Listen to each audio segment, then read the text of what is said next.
They know what I look like. Yeah. No, we've seen this incomplete Hertzian cone cracking like you shows on porcelains from crowns, metal ceramic crowns that were in the mouth for 10 years.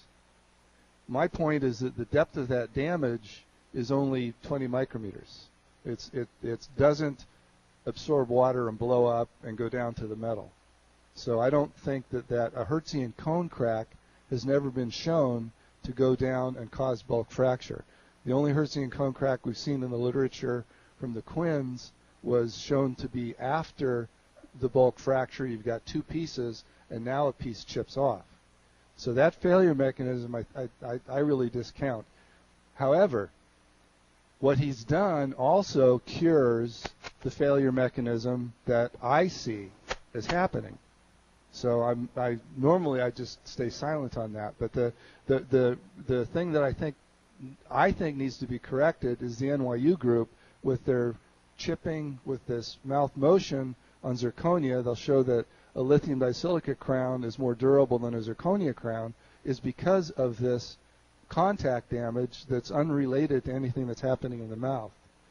And what we're seeing now is that these massive chippings of zirconia happen because of flaws that are down inside underneath the surface of the porcelain. They're not up at the surface.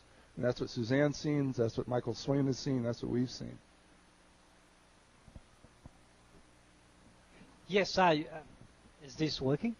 Yeah. So I agree with what Bob is saying, that so the purpose I was showing this for two reasons. One is we do need a material that have good contact damage resistance, have wear resistance, because clinically we do show wear facet on the occlusal surface. The second issue is about zirconia chipping. And I also agree what you showed, that you can vary the veneer core thickness ratio and the resulting very minimal effect on the strength. And we've been down that road before. Remember, in the early 2000s, I did, and also my colleague did with Brian Long. What we show is zirconia thicknesses, you can go down to 0.3 millimeter, and the porcelain thickness go up to 1.2 millimeter, compared to reversed, have same strength. But here we have to be a little bit careful here. In the case of zirconia, as Bob pointed out, you have residual stresses in there.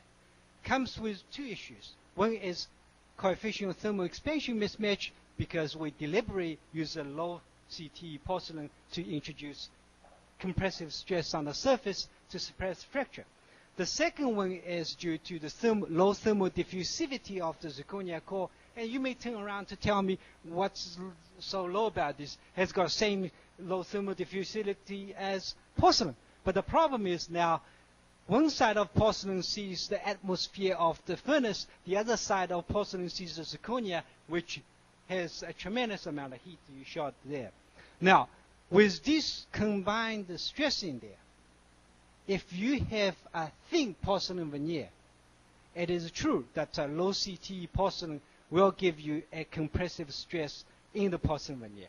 However, if you have this porcelain veneer 3 times thick than the core, our theoretical calculation and Swain's calculation showed that you in fact will introduce massive amount of tensile stress, residual tensile stress in the zirconia. Now that stress is a radial tensile stress. And we did indentation in the porcelain veneer zirconia. You have moderate radial tensile stress, somewhere about 10 to 15 megapascals. You do have very high hoop compressive stress, somewhere about 40, 50 megapascal. But the problem is you have radial tensile stress. The crack now forms, I think, will follow the trajectory of those tensile stress, go all the way to the margins. I see those cracks go down to the margin, resulting in big chips.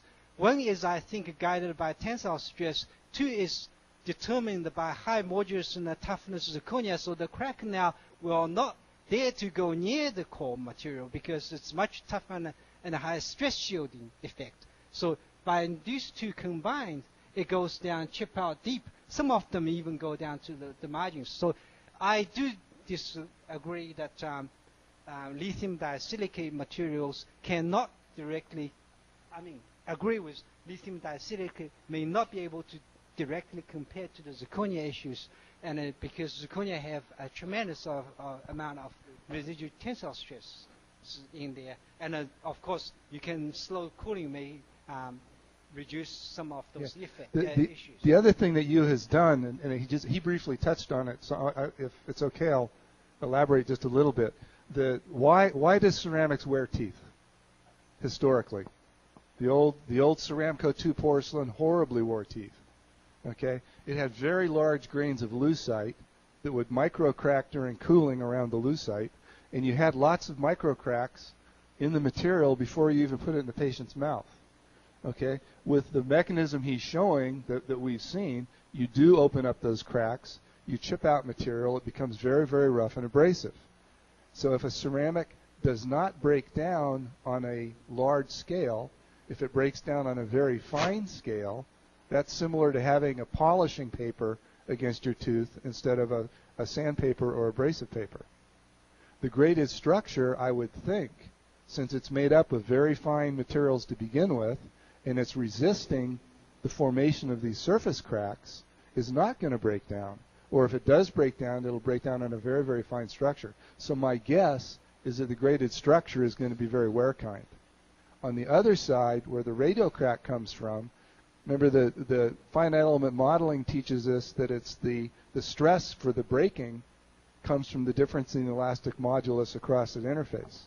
He's showing you the FEA result with the effect of having that graded elastic modulus throwing the higher stresses up into the inside. But he also showed you that the lower part of that has a lower elastic modulus. So that's also working in the favor of the graded structure for the radial cracking that we're worried about. Thanks, Bob.